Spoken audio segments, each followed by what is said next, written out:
Manchester City midfielder Phil Foden has won the PFA Men's Player of the Year award, while Chelsea winger Cole Palmer was named Young Player of the Year. It's the first time since 2009-10 campaign that both men's awards have gone to English players. Wayne Rooney and James Milner won the Player and Young Player of the Year prizes respectively, and that was for that particular season, 2009 and 10. Foden beat his City teammates Erling Haaland and Rodri, as well as Chelsea's Palmer, Arsenal's Odegaard and Villa's Watkins.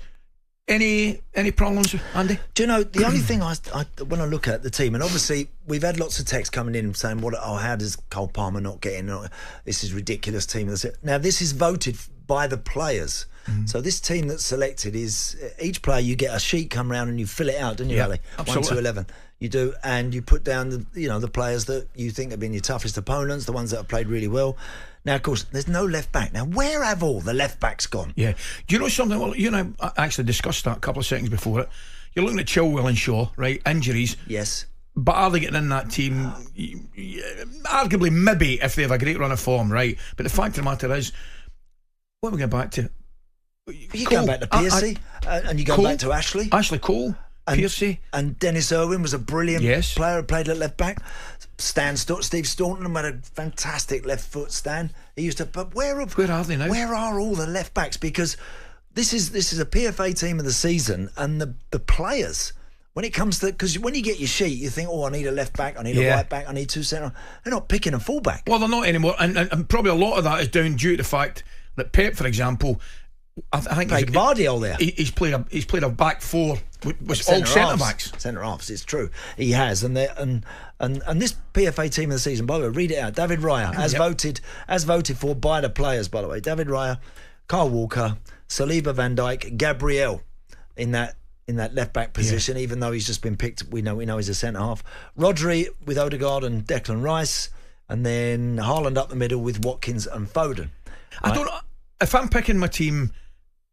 And I know the Villa fans will go, I've got to find a place for Cole Palmer. You would think so. Magnificent, sensational. Ollie's levels have gone up a couple of notches, Ali, haven't they? I mean, I'm been extremely harsh, bordering on outrageous, but I'm not playing two out and out centre forwards. No, right? Which is the irony on a centre forward not playing two centre forward won't be lost to people. No, but I just think Cole Palmer stats. I'm going to give you Foden's stats. Right, he scored 19 goals and 35 top flight appearances in 23-24 as City won a historic 4th successive Premier League.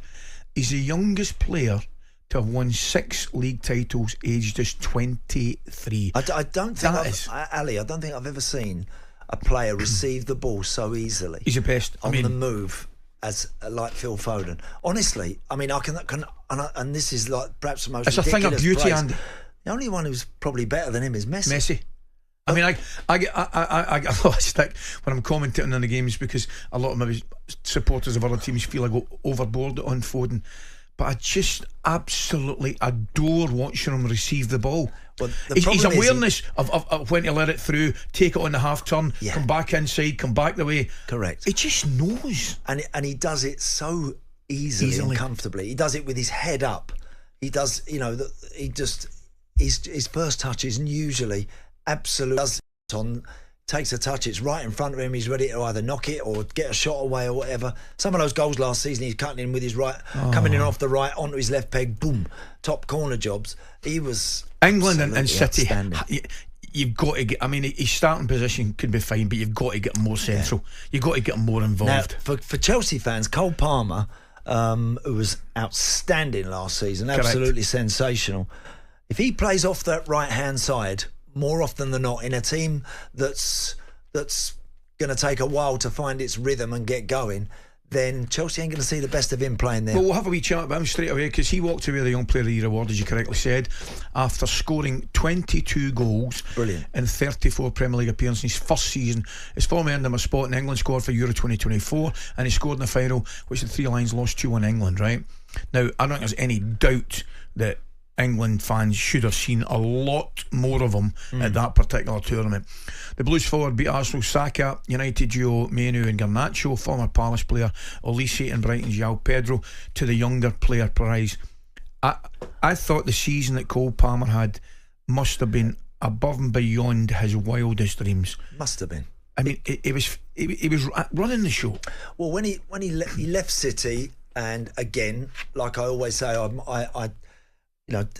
it would be very tempting to stay at City and work there and continue to keep your head down and hope that you're going to become part of what Pep's doing. Wanted to play, needed to play. I've got to go.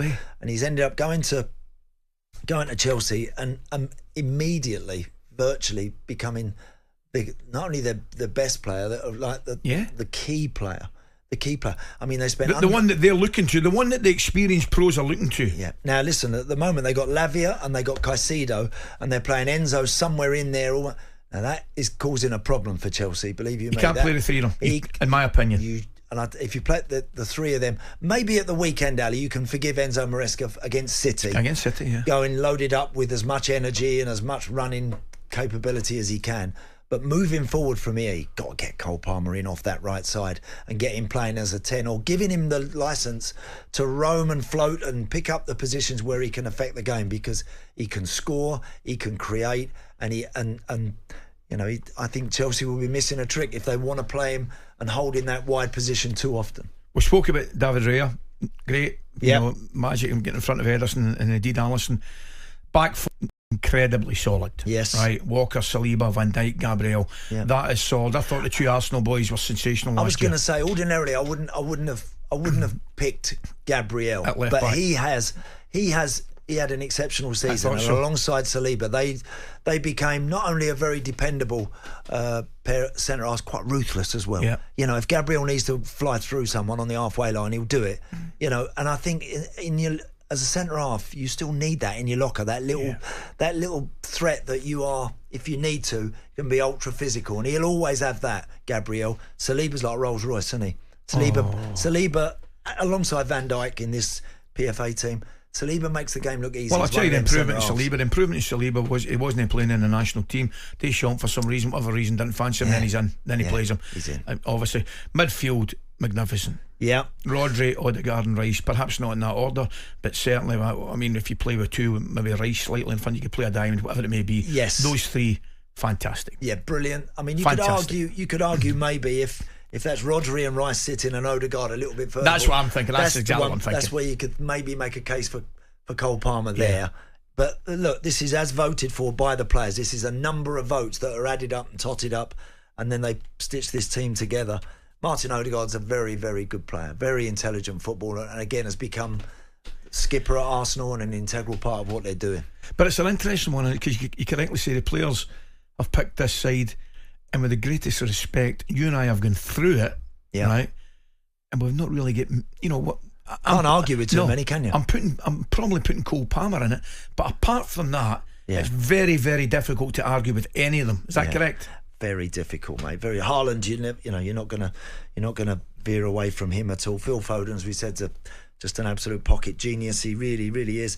And Ollie Watkins had such an outstanding tremendous season, brilliant season, tremendous season. And of course, he kept it going during the summer. Scored that massive goal for England. What a goal it was as well. Hit it early on off the post. He had a chance against West Ham at the weekend where he just delayed the shot, took another touch from a bit of a tight angle, but Ollie, I think, I didn't believe his game could go up as the notches that it has. To his credit, he's clearly worked very hard. Unai Emery's placed a lot of faith in him, picked him over him and Danny Ings, didn't he? Correct. And he said, "You're my man. You're the one that's going to play more often than not." And I tell you, he's repaid him handsomely. Great team, Andy, no doubt about it. talkSPORT Breakfast, waking you up Monday to Friday morning from 6 a.m. on AM, on DAB, via the talkSPORT app and on your smart speaker. talkSPORT.